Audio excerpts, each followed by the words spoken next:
Então, pessoal, agora a gente vai continuar os nossos conteúdos, né, a partir do espaço geoeconômico industrial.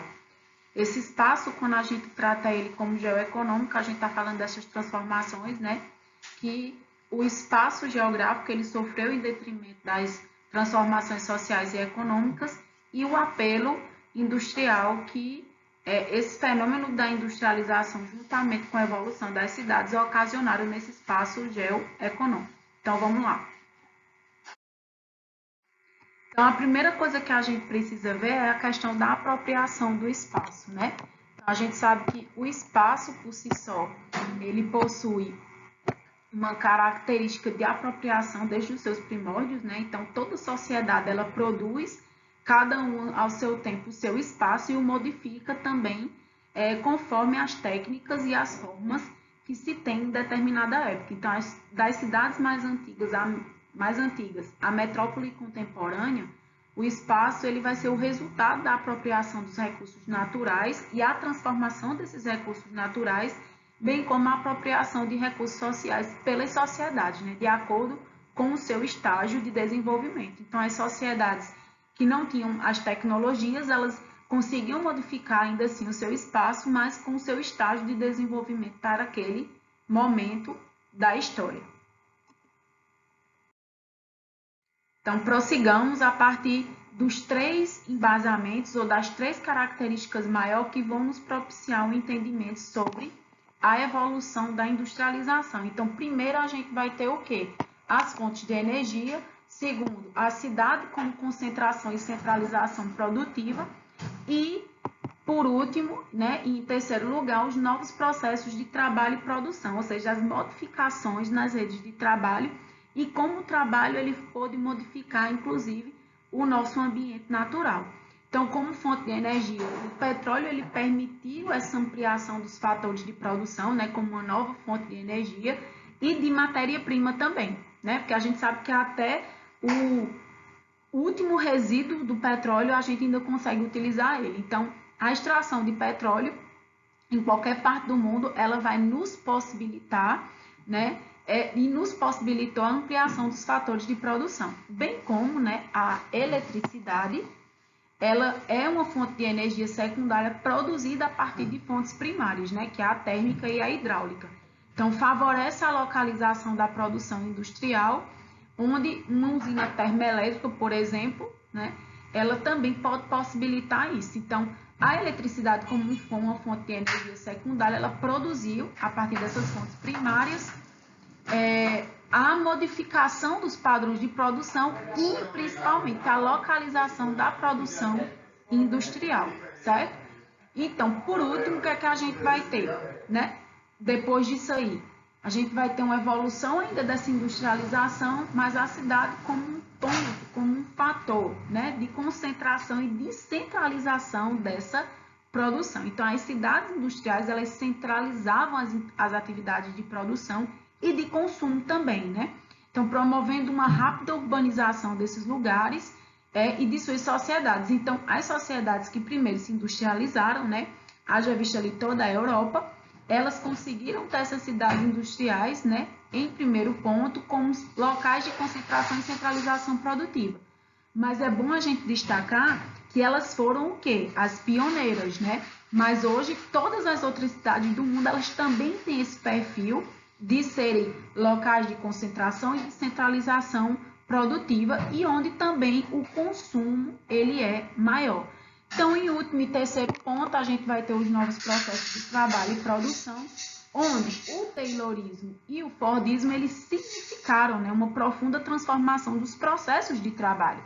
Então, a produção ela passou a contar com ampliação e aplicação do conhecimento científico na busca do aumento de produtividade. Então, as coisas agora eram feitas através de uma esteira de produção, né? Não era um só indivíduo responsável por todo o processo, mas cada um se especializava em uma parte do processo e, para além disso, a gente tem aquele período técnico, científico e informacional começando a acontecer aí e pelo mesmo a aplicação do conhecimento científico.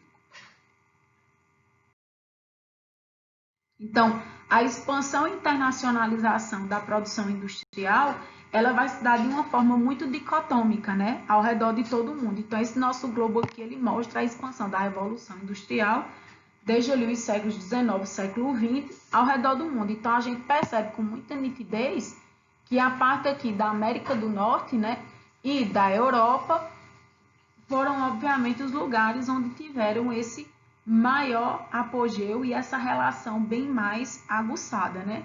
Aqui na América Latina, continente africano, Oceania, a gente vai ter ainda umas relações muito ínfimas lá no século XIX, século XX. A gente vem ter uma concentração maior dessas atividades e a expansão da urbanização a partir do século XXI, nesses países e nesses continentes que ainda são considerados em sua maioria o quê?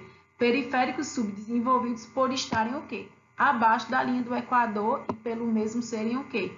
Do Sul, né? Os países do Norte, de fato, começaram em primeiro plano, né? Foram pioneiros no processo de industrialização e que, pelo mesmo, expandiram e internacionalizaram os seus padrões e perfis de produção industrial.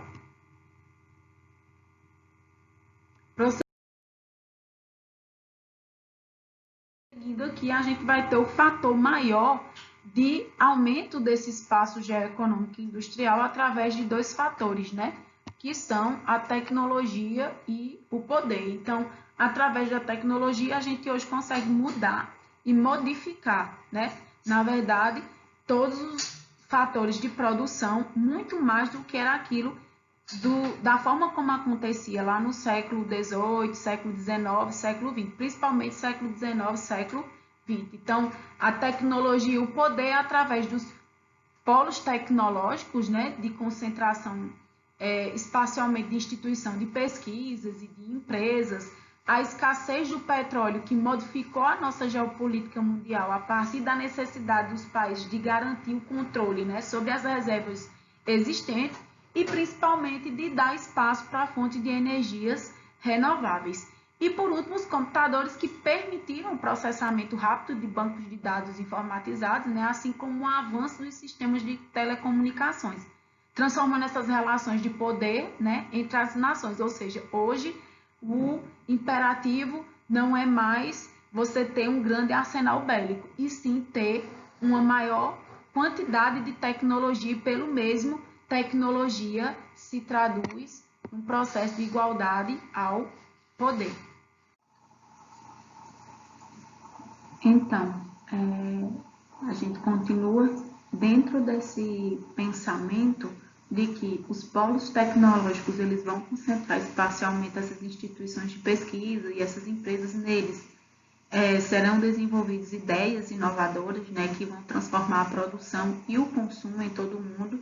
Então, a gente tem uma amplificação da zona de produção e daquilo que vai ter como produto final para o consumo dos indivíduos, né? Então, a escassez de petróleo, ela trouxe a necessidade, né, de se implementar uma nova área de tecnologia através das fontes de energias renováveis, o que repercutiu de alguma forma como positivo, né, já que essas energias renováveis são consideradas energias limpas e pelo mesmo o que ainda se tem delas hoje é que a gente ainda não tem uma forma mais barata das mesmas para que sejam utilizadas, né? Então, o seu preço elevado é que ainda introduz esse aspecto de dificuldade, né? Para que chegue ao consumidor final, que somos nós. E os computadores, né, que a partir do banco de dados informatizados, assim como o avanço dos sistemas de telecomunicações, como nós falamos, transformaram as relações de poder entre as nações.